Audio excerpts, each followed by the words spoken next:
Hello, everyone, and welcome to the very first episode of Shelf Life, a podcast where we discuss books, their philosophies, and most importantly, our personal relationship with a book.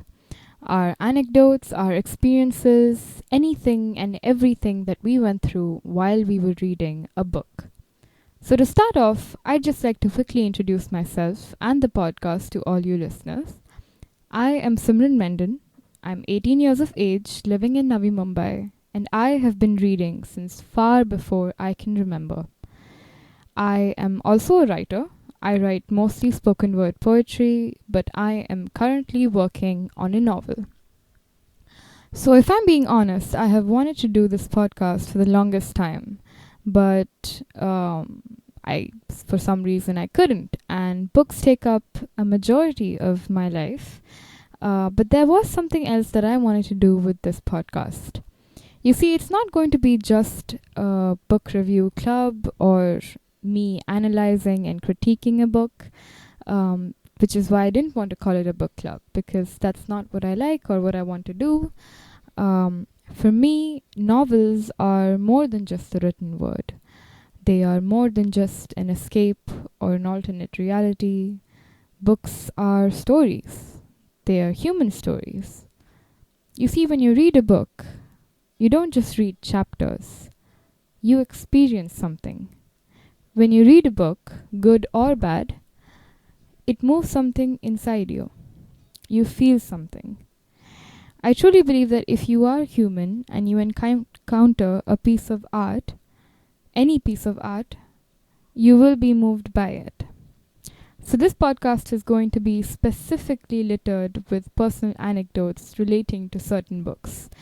We will be discussing why you liked a book and why you loved the book and what it made you feel and what you went through while you were reading it.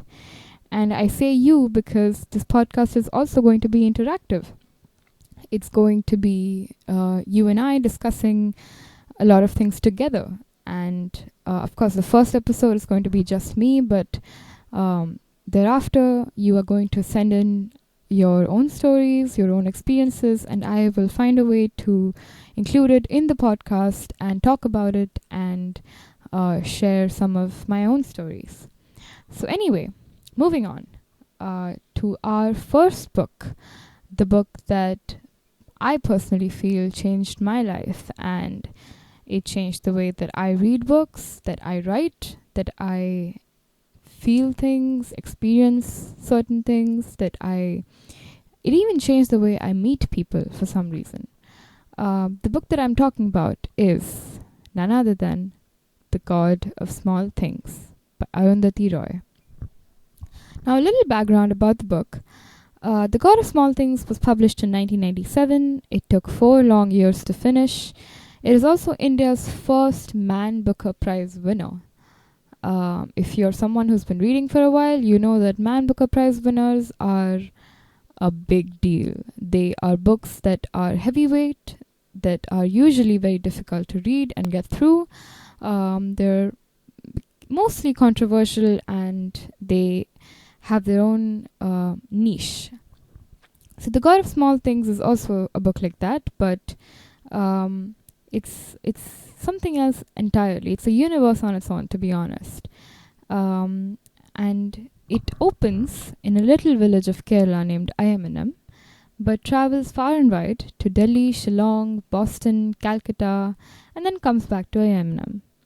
It is a novel mostly about a set of twins, fraternal twins, Estha and Rahel, and their mother, Amu. It is a story about the little family and how it breaks apart. It also has a host of other characters and a lot of other beautiful events that take place throughout the course of the book.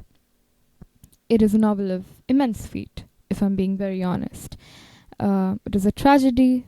It is a masterpiece. It is absolutely delicious.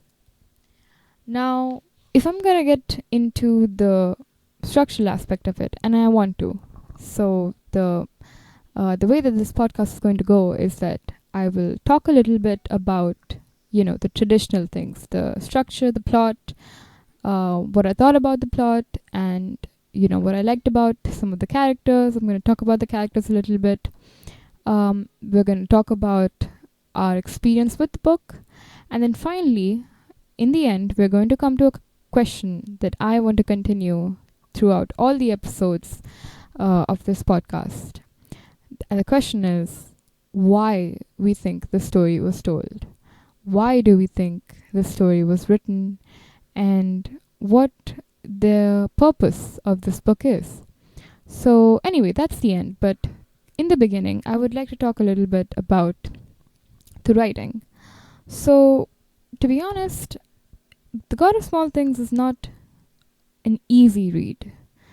But at the same time, it's not really a difficult read either. It's not as though you have to look up a dictionary every time you read a page, but it's tough to consume, for sure. The content is a little bit tricky. It is also what writers and critics call descriptive writing, which basically means, in non-English literature terms, that it is writing that is specifically meant to evoke your five senses, which are your touch, your smell, sight, sound, taste. It is specifically meant to make you feel things, to make you go through certain things. And I want to give you an example of that. I want to read from the very first paragraph of the book. And I think this really sets the tone for the entire novel. It goes a little like this. May in Ayamanam is a hot, brooding month. The days are long and humid. The river shrinks, and black crows gorge on bright mangoes in still, dust-green trees. Red bananas ripen. Jackfruits burst. Then they stun themselves against clear window panes and die, fatly baffled in the sun. The nights are clear but suffused with sloth and sullen expectation. Now that is the first novel of the book, first paragraph of the book, I'm sorry. And you have an idea, you have a sense of what is to come. You know exactly how the writing is going to be. And it is just that. It is absolutely perfect, the writing. In fact, I think the thing that I noticed the most about this book is that the writing is very, very, very poetic. And I keep saying this often, that this book is actually poetry in motion, in poetry in fiction. I feel that the words are, connected very, very beautifully, and there's a lot of thought that has obviously gone into it. Another book that I would recommend if you like books that are very poetic, and I haven't read that many, but another book that I felt had very, very poetic prose is a book called Lolita by Vladimir Nabokov. The content obviously is questionable and controversial, but the writing, again, is absolutely perfect. So that's about the words. That's about the written words. And if we move a little bit further, we can see that the words are a very small part of it. The narrative, in fact, is the bigger thing to question. The fact that the God of Small Things follows something called a non-linear narrative. Again, for all you folks out there who don't study English literature, who have no interest in learning what a non-linear narrative is, I would like to just tell you all that. The book basically has no structure. It has no beginning, middle, and end, in that there is no plot. When you watch a film, for instance, you know there's a beginning when the characters meet. The middle is probably when they have some altercation or whatever. And the end is when, everything settles down. You go back happily and you're in your house again, ready to go to bed. That's a beginning, middle, and end. But in this book, there is no structure. The end is in the beginning. You know exactly what is going to happen in the book, in the very first chapter of the book. And that is the most magical part about The God of Small Things. In fact, I had personally never ever read something like that. I always thought that the book had to be structured, had to be traditionally structured. It couldn't survive. I mean, what was the point of reading anything if it was going to be all over the place, right? But Arundhati Roy weaves her story in so beautifully. And in fact, there's an entire paragraph in the book, it's a very famous paragraph, about how great stories are not ones that surprise you or that confuse you with trick endings or jump scares or twists and turns. Great stories are the ones that you already know. They are the ones that you've heard before, you've read before, that you know how it's going to end, who's going to die, who's not going to die. You know everything about it, and yet you listen. You stay. You read it again and again because it makes you feel at home. And that's exactly what I think this book is trying to accomplish, and it achieves as well. It makes you feel at home. It tells you exactly how it's going to go, and it is absolutely predictable in the sense that you know the end, right? But it still pulls you back in. So that's when I say that the novel begins with the end. The last chapter of the novel, on the other hand, essentially feels like a beginning in itself. And if you look at it, you can contrast it, I guess, with a couple of other books that have a very, very strongly traditional structure.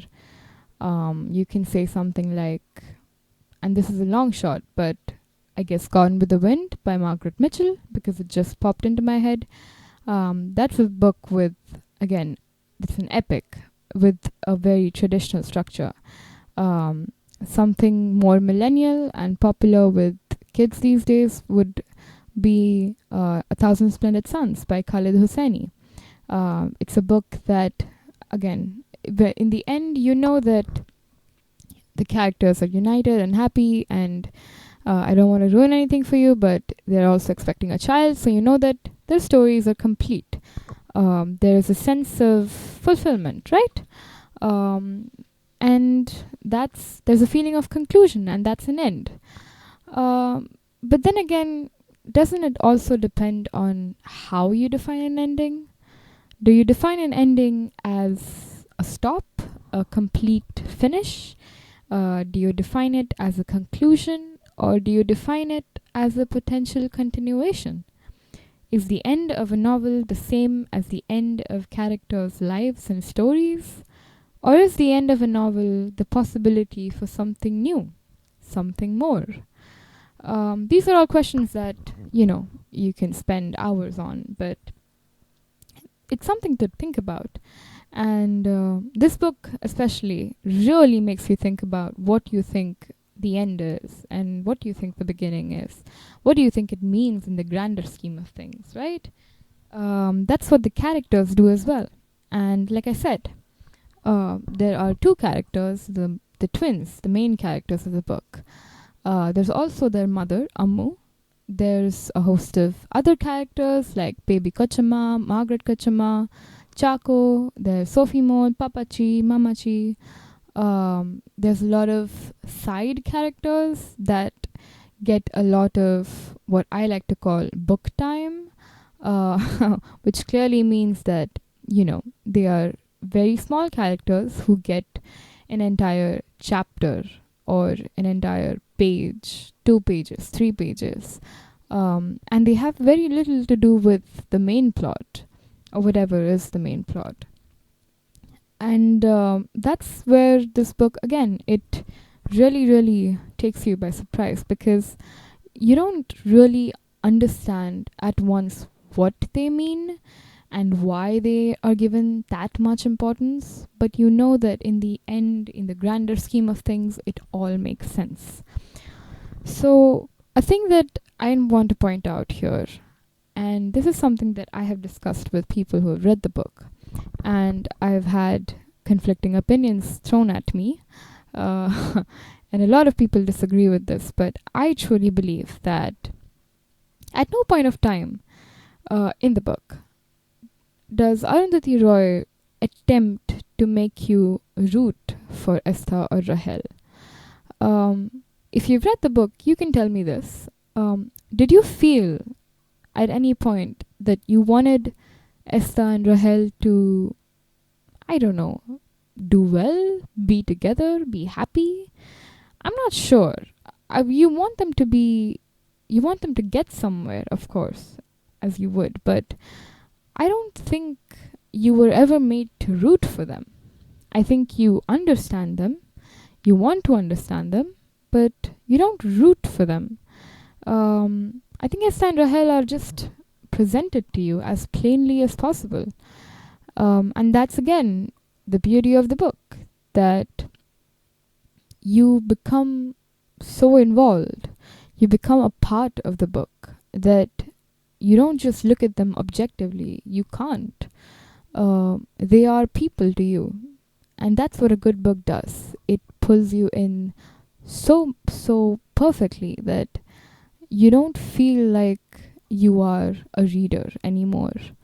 And I think I've heard this before, but when you read a good book, when you read a good character, you sometimes even try to be them. You try to behave like a character. You try to be like a character. And that's, that's something that writers try very hard to achieve. And that's what Esther and Rahel do too. They don't really surprise you. They don't really shock you. They're just presented to you, and you realize that it is the world around them that changes and merges and devolves, not evolves.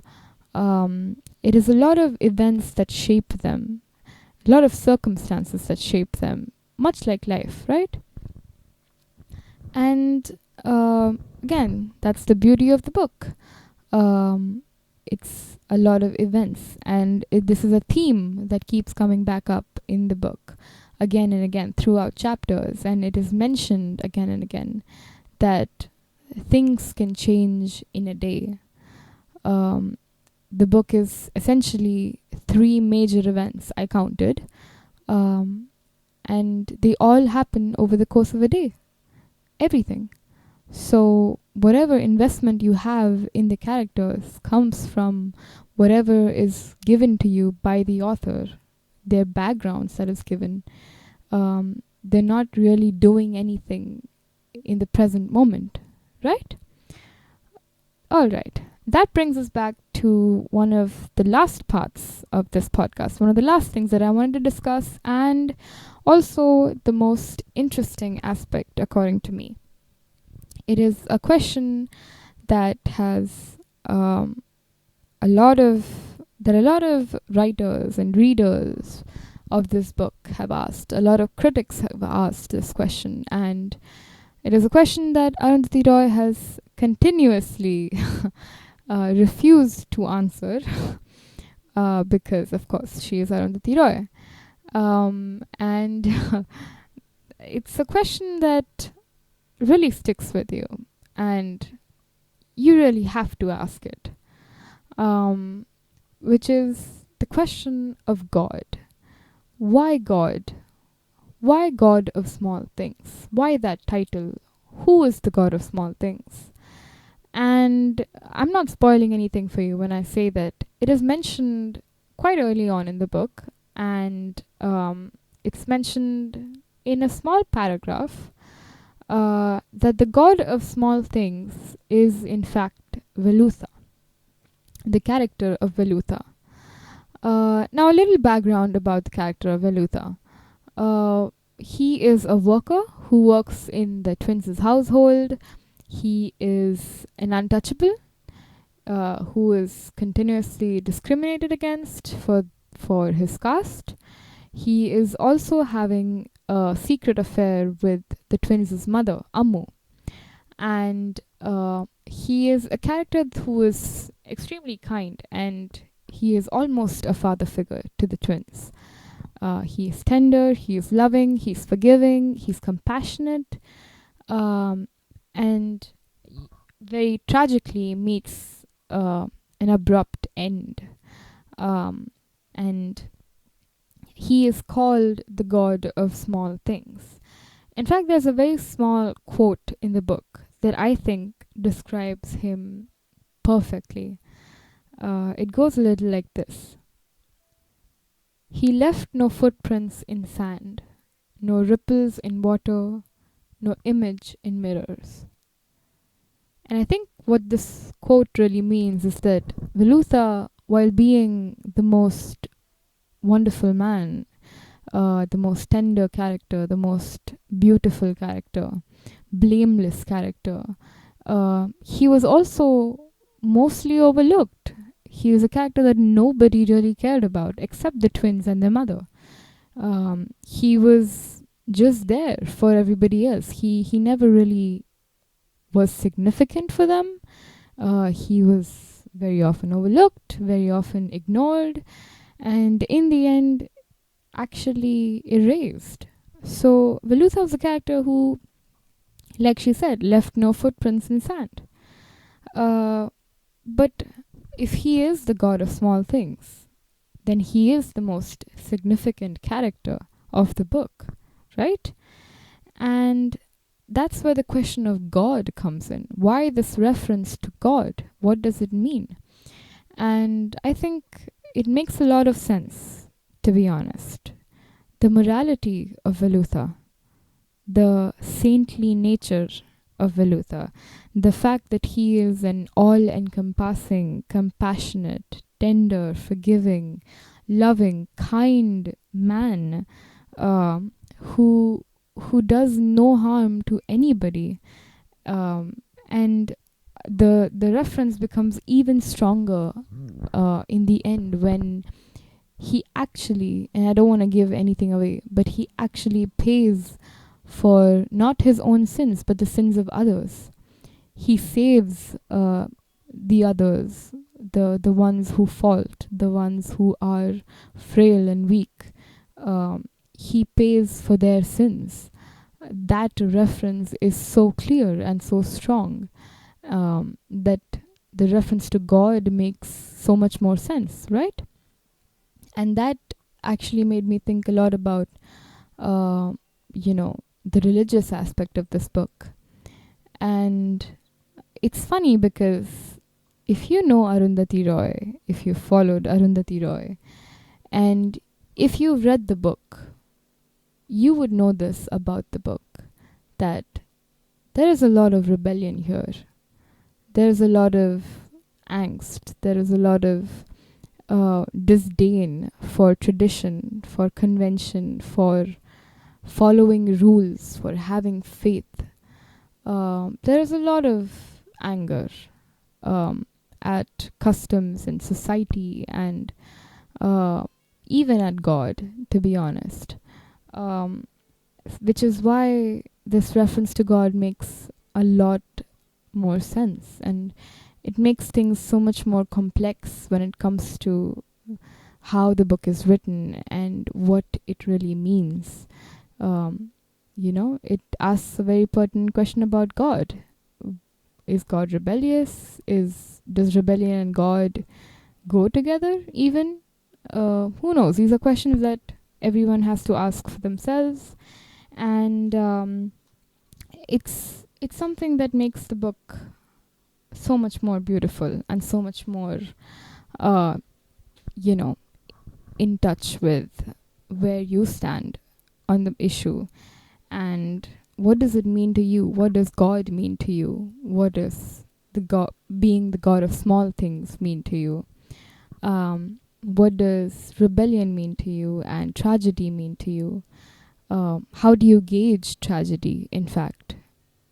Does tragedy make you more saintly? I don't know.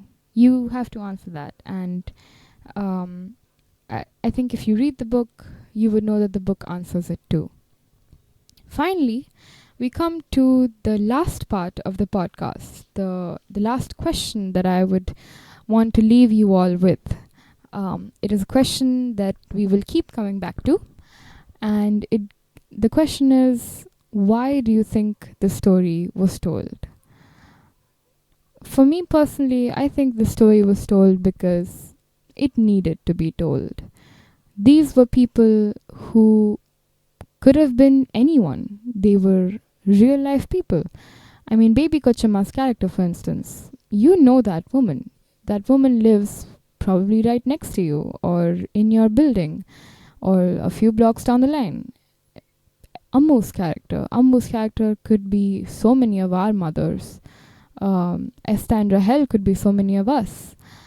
These are characters that we know and love and have probably grown used to, which is why we don't see the small things about them. We don't see the little things about them. But there is a God in the small things, right? And there is some sort of redemption for all of us if we just look. So I think the story was told because we need to look more around us. We need to look at each other and really understand who we are and find that the small things are really what matter. The rain, the smell of rain, the grass, the river, the history house, all of those things, right? So yeah, that is the end of the first episode. I hope you liked this podcast. I hope you enjoyed it. I hope you stuck around till the end.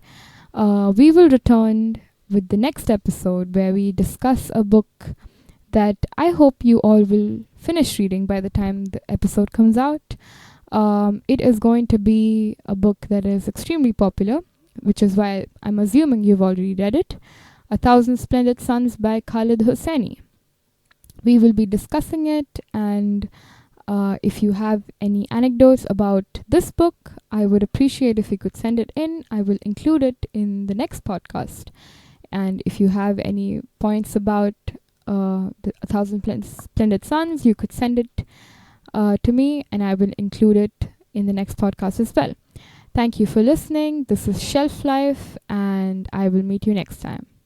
Now I'm all alone in this dreadful place, and I can't stop thinking.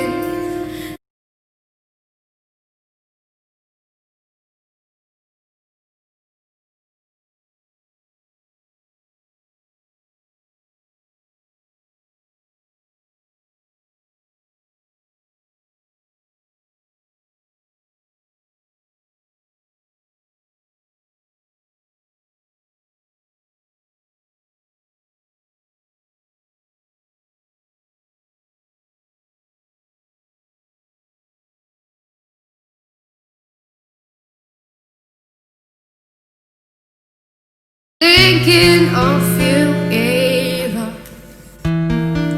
I've never felt so alive, Ava.